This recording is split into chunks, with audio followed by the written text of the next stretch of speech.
Entra, não repara a bagunça, se acomoda e pera aí que eu vou te buscar um cafezinho. Oi! Hoje a gente vai começar com uma série nova que eu resolvi batizar de Eu Não Vou Sofrer Sozinha. Que eu acho que é um nome muito justo e você vai entender por que ao longo desse episódio. Eu resolvi pegar uma história, um livro que eu li que, assim, é muito ruim. E quando eu falo que é muito ruim mesmo. E contar a história desse livro pra vocês, porque, obviamente, como o nome sugere, eu não vou sofrer sozinha. Então, ao longo desse episódio, você vai saber mais sobre essa história. E, pra começar, o nome dela é Hell's Nights. Desculpa, eu não fiz Fisk. E poderia ser um nome interessante, porque você escuta esse nome e você pensa algo tipo, nossa, um livro, sei lá, medieval, alguma coisa do gênero, né? Mas, na verdade, é uma história sobre motoqueiros. E aí, a questão é que motoclubes que se chamam qualquer coisa Hells, ou Hells qualquer coisa, já cai no clichê. Que não, né, o que mais tem é motoclube que tem alguma coisa a ver com o inferno. Então aí a gente já para. Esse é o primeiro livro, no caso. Ele faz parte de uma série que tem 4 livros. E cá entre nós eu fico muito surpresa por ter 4 livros. Porque, assim, foi uma audácia da autora ela escrever 4 livros seguindo essa mesma lógica. Porque, meu Deus, é muito ruim. Mas, né, você vai descobrir por você mesmo. Vamos à sinopse. A sinopse é a seguinte: um romance moderno de motoqueiros. Edson teve uma vida dura. Sua mãe é inútil e seu pai não esteve na sua vida por anos.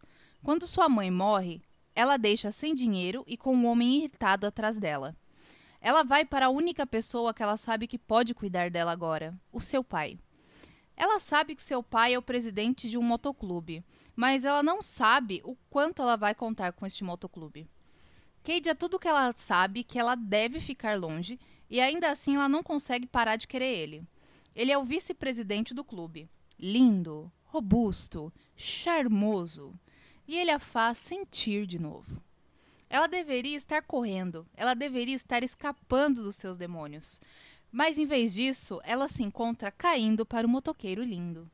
Venha neste romance com 2 pessoas quebradas que descobrem como colocar um ao outro no eixo. Pois é, essa é a sinopse, e só pela sinopse você já vê que, assim, vai ser uma história clichêzona, cheia de umas coisas assim que, meu Deus, por quê? E é muita vergonha alheia. Além de que você também vai reparar ao longo dessa história que a protagonista é a pessoa mais chata que já andou por esse planeta. Porque, sério, ela tem umas atitudes e umas ideias que eu não aguento. Mas, enfim, sobre o que é a história. A história segue a Edson. Sim, não é Madison, é Edson, faltou um M. A mãe dela provavelmente teve algum problema quando foi registrar ela no cartório. E ela é a nossa protagonista. Logo de cara a gente vê que ela teve uma vida super difícil. E eu não vou falar o que realmente fez a vida dela ser difícil, porque pode ser gatilho para algumas pessoas. E não é a minha intenção, né? Tá aí deixando alguém triste, chateado, sofrido ou o que quer que seja por causa de algum gatilho. Mas ela já começa apresentando a família dela, dizendo que, assim, o pai dela é um grande motoqueiro idiota, que ela não vê desde que ela tinha 4 anos de idade, e que a mãe dela era algum caso patético de uma noite dele. Ela tem 21 anos agora, na época que a gente acompanha na história, e a mãe dela acabou de morrer por causa de uma overdose. O que é triste, mas acontece em algumas famílias. Fazer o quê, não é mesmo? Essa mãe dela, morrendo, deixou uma dívida enorme para ela pagar para um cara que, assim, é muito perturbado. O cara é medonho. E ela foge, depois que isso acontece, para ir atrás do pai dela, que ela não vê desde que ela tinha os 4 anos de idade. Mas, curiosamente, por conveniência de roteiro, apesar de não ver o pai dela desde os 4 anos, ela sabe o nome dele, onde ele mora, o que ele faz da vida. E ela tem quase, tipo, a ficha do FBI dele. Porque ela sabe tudo o que ela precisa para achar o cara. É fantástico. Ela chega no lugar em que o pai dela tá. E é como se fosse um galpão de um motoclube. E ela decide pular essa grade. Porque a gente não bate palma, a gente não, sei lá, toca campainha, espera alguém sair pra gente dar tchauzinho. A ideia mais sensata do universo é o quê? Você não sabe se aquele motoclube tem tráfico de armas, de drogas, de pessoas, de órgãos, mas você vai pular o muro dele e invadir, porque é assim que funciona. Uma vez que ela tá lá dentro, ela encara, né? Ela encontra logo de cara o pai dela. Porque, óbvio, né? Com trocentas pessoas que tá lá, ela tem que encontrar primeiro o pai dela. Normal. E o pai dela reconhece ela também na hora e chama ela pelo nome dela. Que é uma cena que você fica, oh meu Deus, será que vai acontecer o que agora? Mas não acontece nada demais. Ele tenta se aproximar dela bem numa boa, assim. Mas ela já chega, tipo, com os 2 pés no peito, dando uma voadora, perguntando onde que tá o quarto dela. Porque, assim, você nunca viu seu pai na vida, vocês não têm um relacionamento, você não sabe por que ele não faz parte da sua vida, mas você brota e ele automaticamente está te devendo algo. É assim que funciona na cabeça dela. E aí, no meio da conversa com o pai dela, ela vê o futuro crush dela. E assim, a gente tem a descrição do crush, que é fantástica, na minha opinião. Que é o seguinte: foi aí que eu notei. É surpreendente que eu perdi isso, porque ele está sentado ali, parecendo absolutamente perfeito em sua calça jeans preta, camisa preta e colete de couro preto. Ele tem o rosto de um anjo negro, cabelo bagunçado escuro, olhos verdes tão esmeralda que está perfurando, e um conjunto de lábios que, bem, são absolutamente adoráveis. Ele tem um piercing no canto esquerdo inferior do seu lábio inferior, bem como 2 em seu ouvido. Eu deixei o meu olhar viajar para baixo de seu corpo, a grossa corrente de prata no pescoço, braços tatuados, anéis grossos nos dedos e umas botas pretas ostentosas, com correntes de prata sobre elas. Ele também tem uma corrente pendurada em sua calça jeans. O homem gosta de correntes. E assim, é o cara. Ele é o cara. O nome dele é Cade, mas aqui nós vamos chamá-lo apenas de Crush para facilitações. Ela, no meio dessa conversa aí com o pai dela, em que ela vê o Crush, né, ela dá uma perdida assim de foco, mas ela volta, ela continua discutindo com o pai dela e ela diz que ela não precisa da ajuda do pai dela. Ao que ele rebate que se ela tá ali é porque ela precisa, meio óbvio. Mas ela fica negando isso o tempo todo e ela diz, tipo, me dá uma grana aí que eu vou embora e é melhor do que ficar com esse bando de motoqueiro aqui. E antes que você me corrija, eu sei que é motociclista, mas o livro traduz para motoqueiro. E é assim que será. Aceita que dói menos. Ela fica, tipo, prestando atenção nesse futuro crush dela enquanto ela fala com o pai. E é muito bizarro, porque, tipo, na cabeça dela, ela chama ele de coisa quente. É muito fantástico. Tipo, coisa quente sorriu. A gente descobre que o nome dele é Cade, né? Porque eles também discutem os dois. Ele chega pra ela e fala que ela tem uma boca suja por causa da forma que ela tá falando com o pai. Ela xinga o cara e o pai dela diz para os dois pararem que se fuzuê. Ou seja, eles já começam super bem. Ele diz que ele tem uma casa, né? Próxima da sede, o pai dela. E que ela pode ficar lá nessa casa porque ele fica mais tempo na sede do motoclube do que em casa em si. E ela diz que só vai ficar lá até ela conseguir algum dinheiro e depois ela vai cair fora. O que dá a entender que ela tem algum plano, mas na verdade ela não tem plano nenhum. Ela não sabe o que ela tá fazendo da vida, ela não sabe pra onde ela vai, pra onde ela foi, o que ela fez, o que ela vai fazer. Um outro cara que também é do motoclube fala, né, que ela pode trabalhar no bar do motoclube porque estão precisando de uma pessoa. E tem uma baita de uma discussão porque não querem que ela trabalhe lá e tal, mas o pai dela acaba aceitando porque ele fica lá o tempo todo e assim ele vai poder ficar de olho nela. Então, ok, tudo certo. Cada episódio do livro começa com um flashback e depois ele passa para uma cena do presente. E o flashback desse episódio específico, desse capítulo específico, ele é bem pesado e eu não vou falar muito. Mas a gente entende que a protagonista, a Trevozinha, morava com a mãe dela. A mãe dela tinha um problema com substâncias e elas tinham uma vida muito difícil, muito horrível, muito pesada. E tinha um cara que meio que abusava dela, desde que ela era adolescente. E esse cara é um perturbado total, que mais pra frente vai fazer um terror na vida dela, obviamente.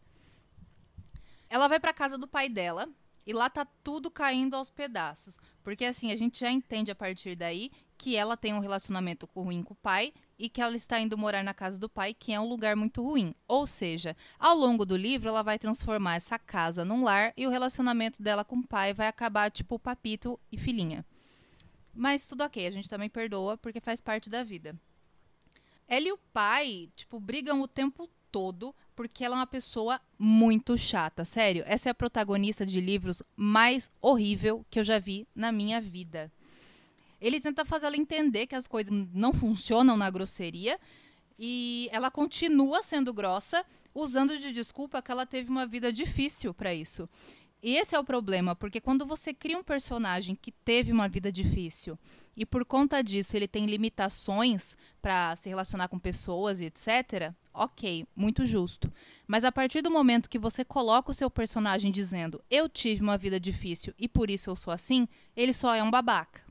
Isso para mim é um problema muito sério e que de imediato eu tive assim uma antipatia horrível por essa menina. Não cola essa menina para mim, sabe? Ela também fala que ela vai conquistar as coisas pelo suor dela e etc. E que o quanto antes ela vai se mandar dali. Depois de ficar no cantinho do pensamento de castigo um pouco, ela resolve ir de novo até o pai dela e perguntar sobre o relacionamento dele com a mãe dela. E ela descobre que, ao contrário do que ela pensava, não foi algo de uma noite só. O pai dela ficou com a mãe dela, eles se envolveram, eles tiveram um relacionamento. E quando ela nasceu e já estava com 1 ano, ele descobriu que a mãe dela, na verdade, estava metida com muita coisa errada e que ela fugia de um cara para quem ela devia dinheiro. Quando ele descobriu isso, a mãe dela pegou ela e sumiu. E aí ele viu que o nome pelo qual ele conhecia a mãe dela era um nome falso. E ele não conseguiu encontrar ela em lugar nenhum por causa disso. Assim como ele não conseguiu encontrar a filha, porque, segundo ele, ela também mudou o nome da filha. O que, pra mim, aí tem um ponto que já tá um pouco estranho. Porque se ele conheceu a menina com 1 ano de idade, tendo um nome, como que a menina chega no galpão, ele olha pra ela e fala, Edson. Porque se ela realmente tinha um nome quando ele registrou ela e o nome dela mudou com a mãe quando fugiu com ela, então ele teria que ter dito um nome que fosse na época e ela ia dizer, não. Mas ok também, só mais um dos vários furos que tem ao longo do livro. No fim das contas, o pai dela diz que está muito feliz porque ela está lá. E ele vai tentar ao longo do livro criar um relacionamento com ela. E ela vai sempre assim dificultando as coisas, mas a gente sabe que no final ela vai acabar cedendo e eles vão ter um relacionamento lindo e maravilhoso. No dia seguinte, a Edson começa a trabalhar no bar do motoclube e é claro que em algum momento o Crush aparece e pede uma cerveja para ela. Eles conversam um pouco e ele diz que ele sabe, ele consegue sentir que ela tá correndo de alguém e que ele acha que esse alguém é um homem. E ela nega, dizendo que não tem nenhum homem na vida dela e que ela também não tá fugindo. Mas é muito óbvio, por mais que ela siga plena na mentira, e ele fala que ela não precisa mentir, porque ela tá segura ali. Mas ela continua mantendo porque ela tem essa necessidade. Terminado o expediente, ela tá indo embora e em um dos cômodos ali do galpão, ela vê o crush dela se agarrando com uma mina. E é bem bizarro. Porque pessoas normais veem 2 pessoas se agarrando em algum lugar e ficam constrangidos e sentem que estão constrangendo as outras pessoas. Mas ela simplesmente fica ali olhando os dois se agarrando. Até o momento em que eles percebem que ela tá ali. E aí ela simplesmente sai vazado como se nada tivesse acontecido. E o cara para e vai atrás dela. O cara basicamente se declara pra ela logo de cara, dizendo que ele tá louco por ela e que ele sabe que ela tá louca por ele. Como se assim, eles nem se conhecem, eles mal sabem o nome um do outro, sabe? Mas ele tem a certeza disso e que ela vai ser dele e que ele não quer uma coisa só assim para um caso, uma ficada, sei lá, ele quer alguém realmente para ser da vida dele e que vai ser ela. E ela nega, apesar de ela estar louca por ele também, desesperada, e vida que segue. Exato, ele agarra uma pessoa, ele está se agarrando com uma pessoa, ele larga essa pessoa, vai falar com a Trevozinha e fala, Trevozinha, é você que eu quero. Qual o problema desse livro? No fim das contas, os dois acabam se beijando, o que é pior ainda. No dia seguinte, ela já começa um novo dia de trabalho brigando com a menina com quem o crush dela estava se pegando. E ela acaba depois trombando o crush de novo, que dá em cima dela descaradamente, porque ele não é nada discreto ou sutil. E ela fica o tempo todo pensando em como ela quer alguma coisa com ele. Mas toda vez que ele vem para abordar ela, ela dispensa ele na cara dura. E tem alguns personagens que fazem isso, mas você até entende que, tipo, é porque essa pessoa tá muito apaixonada e tem medo de se machucar. É porque tem alguma coisa no passado dela que faz ela negar e tudo bem. Mas nesse caso, é só frescura. Ela deixa bem claro, você vê pelos pensamentos dela que você lê no livro, que ela tem um interesse físico no rapaz. E ela não quer nada fixo, nada sério com ele, mas ainda assim ela tá lá fazendo doce só porque é bom. Isso vira um joguinho bem sem sentido, mas que óbvio que é necessário para o livro ter um número de páginas considerável, porque se ela simplesmente não fizesse frescura, o livro já tinha acabado aqui. E isso ia dar tipo umas 10 páginas, sem brincadeira. Ela não tem nenhum motivo para evitar ele, mas ela segue evitando. Aí ela diz pra ele que ela tá indo pra cidade porque ela precisa comprar algumas coisas pra casa. E ele insiste que ela não vai sozinha, porque é absurdo ela ir sozinha, até porque a cidade fica a 40 quilômetros dali. E aí ela acaba concordando por causa, né, de ser muito longe, e ela pega uma carona com ele de moto. Ela passa o caminho inteiro, ida e volta na garupa, pensando o quanto ela quer ficar com ele. É só isso que ela pensa. E aí ela resolve que é uma boa ideia ela, tipo, sei lá, provocar uma pessoa que está guiando uma moto. E o cara para a moto no meio da estrada e beija ela. Ela tá lá achando o máximo. Quando eles terminam de se beijar, ela tira do além a ideia de que ele fez isso porque ela acha que ela é uma garota fácil.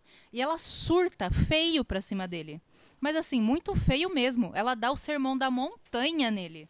Dizendo que ele acha que ela é X ou que ela é Y e etc. Sendo que o cara nem pensou em nada disso. Até que ele tem que tampar a boca dela e explicar que não é nada disso que ela tá pensando. E que, na verdade, ele só ficou surpreso, né? Por ela ter feito isso. E ele fala pra ela voltar pra moto e leva ela pra casa. No flashback seguinte, a gente descobre que ela teve um namoradinho chamado Billy, que queria fugir com ela, tirar ela de longe da mãe e da vida que ela vivia. E que ela falava que ia com ele e que ela queria muito ter uma vida com ele. E é mais ou menos isso. Termina bem de forma vaga. Se passam 2 semanas e não tem nenhum sinal do crush desde a briga que eles tiveram na motoca. Trevozinha pergunta pro pai dela se ele sabe onde tá o cara. Diz que o cara deve estar trampando na moto dele, lá no galpão. Ela vai até lá, eles conversam, meio que se resolvem porque ela pede desculpa. Eles se beijam de novo. E aí chega 2 caras lá pra atrapalhar, dizendo que o pai dela quer falar com ele. E ela sai super felizinha, tipo, fiz as pazes com meu crush. Ela tá lá trabalhando e ela faz uma pausa depois disso. E ela é puxada pelo crush dela pra um corredor vazio. Um cômodo ali que apareceu convenientemente. E ele diz que ele tem ciúmes dela sorrindo e atendendo os clientes, sabe? Que é uma coisa que eu já falaria, amiga, corre desse boy. E ele fala que ela é dele e que ela, tipo, meio que pertence a ele. É uma coisa muito, muito séria. Porque você considera que eles se conhecem há 2 dias e eles passaram 2 semanas sem se falar desde a briga da motoca. E já tá nesse nível. A galera é muito intensa. No fim das contas, ele convida ela pra ir pra casa dele à noite. Ela diz que não sabe onde ele mora, mas ele diz que ela sabe sim, porque quando ele parou a moto pra beijar ela, foi na frente da casa dele. Então ela concorda, mas ela sai se sentindo a espertona porque ela decide que ela não vai e ele que lute. No capítulo seguinte, ela termina de trabalhar, ela fica um tempo com o pai dela conversando, e quando ela vai embora do motoclube, já tá tarde. Tem um caminhão que tá vindo no escuro, e ela fica morrendo de medo. Mas um cara desce do caminhão, e é claro que é o crush. Ela diz que não vai pra casa dele, que ele não pode ficar falando assim, decidindo as coisas da vida dela. Ele diz que ela vai sim, porque ela quer, e ele sabe que ela quer, e ele tá certo, na verdade. Então ele simplesmente bota ela no ombro e leva embora. Basicamente, a mulher é um saco de batata raptado. Ele bota ela no ombro, bota ela no caminhão e leva ela na marra. Quando ela chega na casa dele, ela fica surpresa porque é uma casa maravilhosa, tipo casa de novela.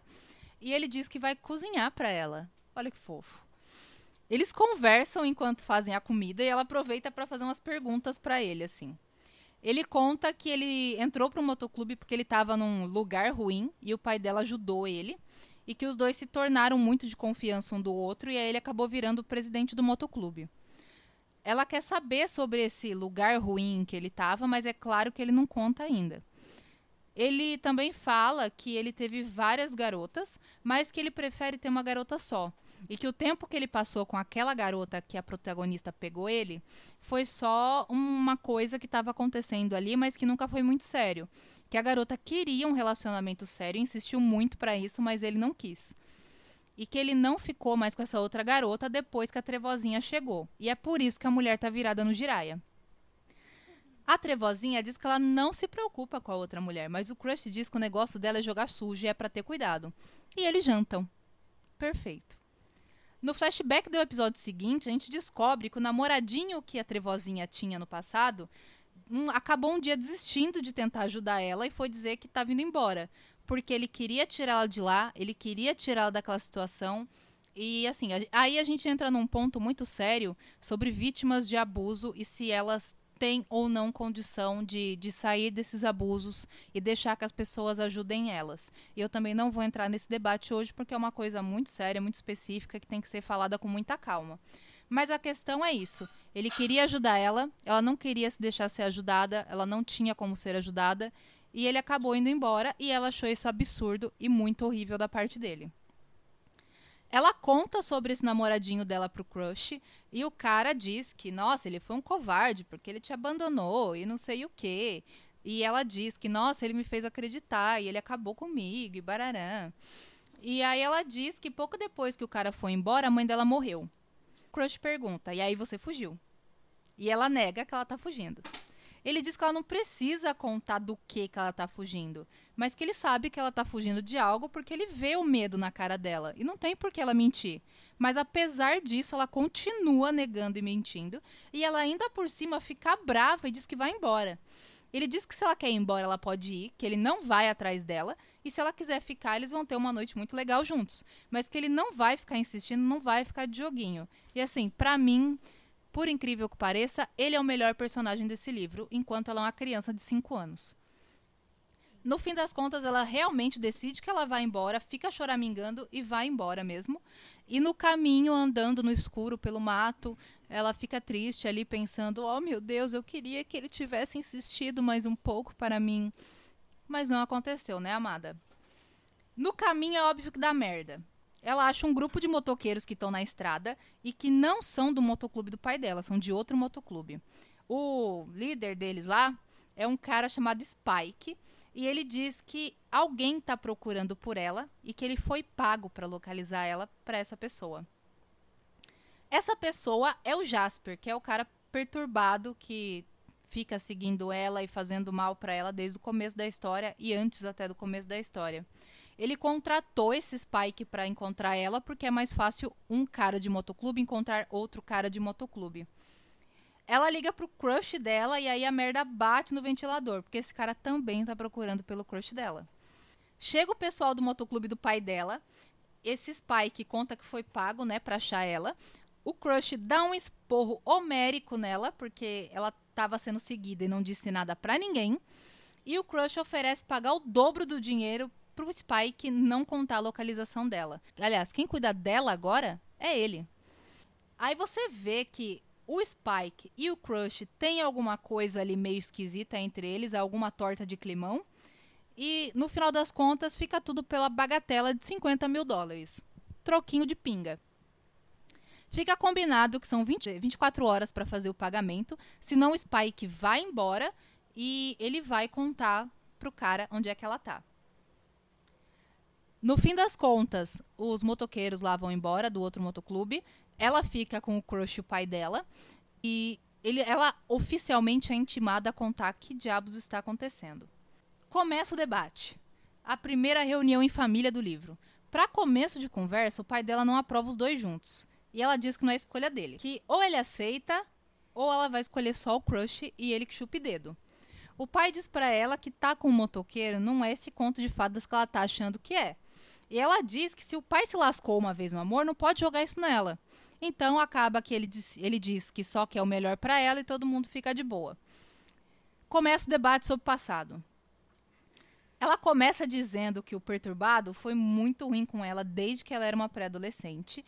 E ele pergunta por que ela não contou antes. Aí ela dá uma de, eu não conhecia você o suficiente para dizer. E que você deveria ter lutado mais por mim.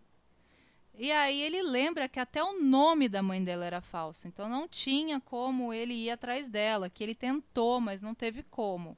Porque ela é expert em jogar a culpa nos outros. Depois dela contar o quão ruim esse cara foi com ela e como foi a vida dela toda, o pai dela diz que eles vão procurar esse cara e eles vão dar um jeito nisso e que até lá ela não vai ficar sem um deles por perto. Ela obviamente nega, dizendo que ela não tem medo do cara, o que eu teria se eu tivesse assim um pingo de juízo, né? Eu com juízo teria medo do cara. Mas ela não tem medo do cara porque ela é a boa zona da praça. E ela não vai deixar de viver a vida dela só por causa do cara. Os dois dizem que é isso e pronto. O crush vai embora, ela sobe pro quarto e ela resolve que é uma ótima ideia fugir pela janela. No capítulo seguinte, a gente descobre que ela foi parar num bar porque ela é doida. Tem um cara louco que já te torturou no passado e abusou de você, pagando pessoas para te acharem, e ele não tá muito longe, porque ele pagou para alguém que é da região, então ele sabe no mínimo a região em que você tá, e você decide ir tomar umas no bar. Muito sensato. O Spike tá lá nesse bar e vai falar com ela. Ele constata que ela é doida, porque, né, a gente já sabe disso.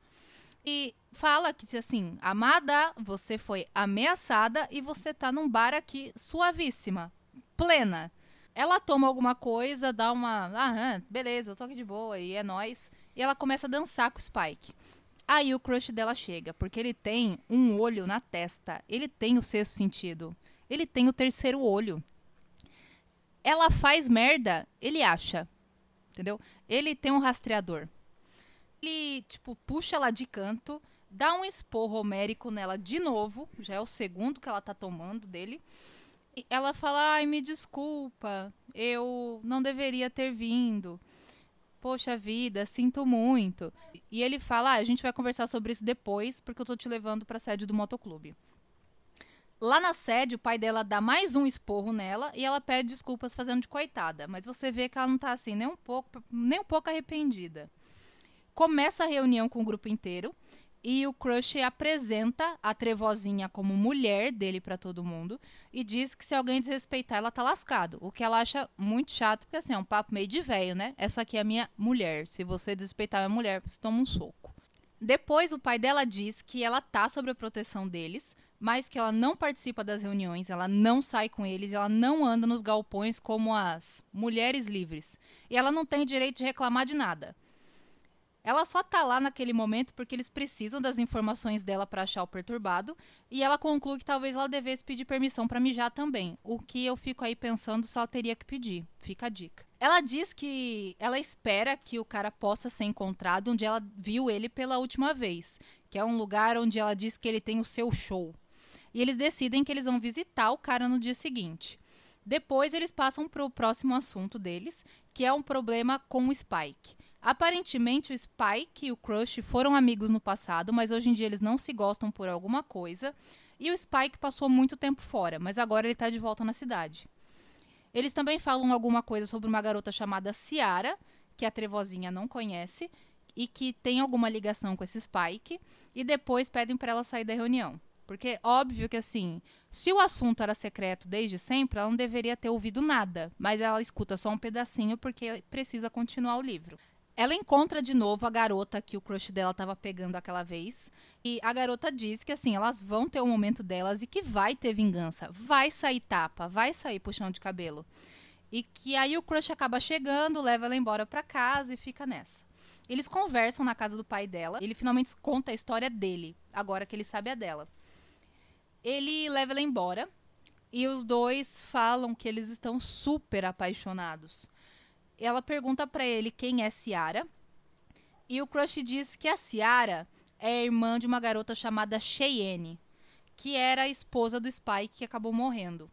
A Ciara também está sob proteção do motoclube, porque ela culpa o Spike pela morte da irmã. Que se ele não tivesse casado com ela, nada disso tinha acontecido. E eles brigam muito feio. Então, os dois não podem se encontrar a nenhum custo. Nisso, a Trevozinha sobe e vai dormir. Trevozinha tem um pesadelo com a mãe dela e acorda berrando até que o pai vai lá para conversar com ela. O pai diz que ela deu liberdade para a mãe, que ela não salvou a mãe dela, porque a gente descobre que ela viu a mãe dela tendo uma overdose e ela não ajudou a mãe dela. Mas o pai dela fala, não, pensa que a sua mãe estava presa numa vida horrível, ela não queria isso para ela e você libertou ela. Os dois dizem que se amam e é isso aí. Passa uma semana. A Trevozinha tá fazendo café da manhã. Ela tá na casa do Crush porque os motoqueiros foram atrás do perturbado, ainda não acharam ele, e o Crush ficou para proteger ela. Uma mulher aparece na porta procurando o Crush e essa mulher é a Ciara. A Ciara tá lá por causa do Spike. O Crush diz que o Spike não vai incomodar ela, mas ela quer conversar com ele, na verdade. O Crush não concorda. A Trevozinha diz que ela pode ir lá com a Ciara, mas o Crush explica que, na verdade, o buraco é mais embaixo, porque um motoclube não pode ir na área do outro. É contra as regras e pode causar uma confusão enorme. Ela, obviamente, não concorda, mas ela diz que ela precisa ir trabalhar, enfim, a Ciara oferece carona. E quando elas estão saindo de lá, a Trevozinha tem a brilhante ideia. Ela vira pra Ciara e fala, nós vamos falar com o Spike. No caminho, a Ciara conta que a história dela com o Spike começou muito antes dele ser cunhado dela. Eles eram amigos, aparentemente, e que o nome dele é Danny, e que Spike, na verdade, prepare-se, vem dos espinhos, os piercings que ele tem, você sabe onde. Como diria nosso saudoso amigo Willy Wonka, no birulei dele. Por quê? A conversa vai muito mal com o Spike. Ele não quer conversar com a Ciara e manda ela ir se lascar. Quando ela chega no motoclube, depois, né, dessa conversa com o Spike, que ela vai embora pro motoclube para finalmente trabalhar, o crush dela tá espumando. De novo, ele dá outro esporro nela e reclama que ela fez isso. E que ela fala como se ela estivesse super certa. Tipo, não, mas a Ciara só queria conversar com ele. E aí ele dá mais um sermão da montanha, que na verdade é o sermão da montanha desse livro, dizendo que ela precisa crescer e parar de achar que o mundo gira só ao redor dela. Porque na verdade ela não sabe se defender e ela pode acabar arranjando um problema enorme para os outros. Aí o que ela faz? Ela chora. O pai da Trevozinha chega e diz que não encontrou o perturbado. Ela pergunta por que não atraem ele até lá, falando onde é que ela tá. Mas o pai dela diz que é perigoso, que é óbvio, ela não se toca, e que vai tentar outra coisa. Então a Trevozinha avisa que ela vai pedir carona para uma das meninas do trabalho para ir embora, porque, né, o pai dela e o crush estão ali na missão de tentar rastrear o cara. Ele fala que tudo bem e que se uma das meninas não puder levar ela embora, é para ela avisar ele que ele leva ela lá, porque não é seguro ela ficar andando sozinha. Ela, obviamente, vai embora sozinha. E quem que ela encontra no caminho? É o perturbado. Ele faz ela entrar no carro e ele leva ela para um lugar na cidade. E no caminho, eles trombam o Spike com a motoquinha dele. O perturbado fala para ela falar pro Spike vazar. E ela, na verdade, grita pro Spike avisar o crush. E aí, o perturbado atira nela. Tudo fica preto. E nós vamos para o último capítulo. O perturbado tortura a Trevozinha num lugar isolado, numa espécie de casa abandonada. E é claro que no momento mais trágico da tortura, o crush chega lá do além para salvar ela com o Spike. O crush atira na perna do perturbado, o Spike vê que ela tá meio dopada e tal e leva ela para fora, e o crush mata o perturbado, dando fim de vez ao problema dela. Ela vai pro hospital e ela passa 2 semanas lá e ela fica bem, apesar de que, né, ela tá meio ali inválida, mas tá bem. Morreu, mas passa bem. No hospital, o crush conta que ele e o Spike estão um pouco melhores, mas que eles ainda não estão 100%. E ele conta que quem falou aonde ela estava, quem deu a localização dela pro perturbado, foi aquela menina que o crush estava pegando. E que essa menina só não tá morta porque ela é mulher. Porque se ela fosse homem, ela já tinha virado um espanador de pó. E aí a gente acaba o livro para no próximo ter a história do Spike e da Ciara. Eu sofri muito com esse livro, sério. Gente, que livro ruim. E ele tem momentos que, olha, eu não sei lidar. Porque, assim, você tem que entender que a protagonista, o tempo todo, todas as decisões merda que ela pode tomar, ela toma. Sabe, se existe uma opção super segura, se existe alguma coisa muito perigosa que ela tá fugindo, não importa, ela vai escolher a decisão mais burra e é isso, você que lute. E ao tempo todo ela fica tentando convencer as pessoas, brigando com as pessoas, sendo super ignorante, porque na cabeça dela ela tá correta e pronto. Você não vai me podar, você não vai decidir a minha vida, você não vai me limitar. E é essa a narrativa dela. Sendo que o tempo todo as pessoas estão tentando se aproximar dela, criar um relacionamento com ela de verdade.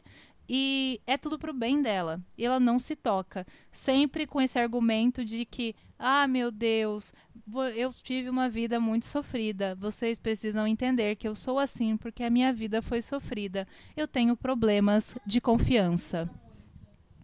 Ela se vitimiza e ela fica o tempo todo nessa, sabe? Num próximo episódio, eu volto com mais dessa maravilhosa série do Eu Não Vou Sofrer Sozinha. E eu trago provavelmente a parte 2 desse livro, o segundo volume. Ou então trago alguma outra coisa diferente para comentar com vocês, porque cá entre nós, livro ruim é o que não falta, principalmente de romance. Então, até o próximo episódio. Um beijo e volta! Eu gosto tanto da sua companhia. Tchau!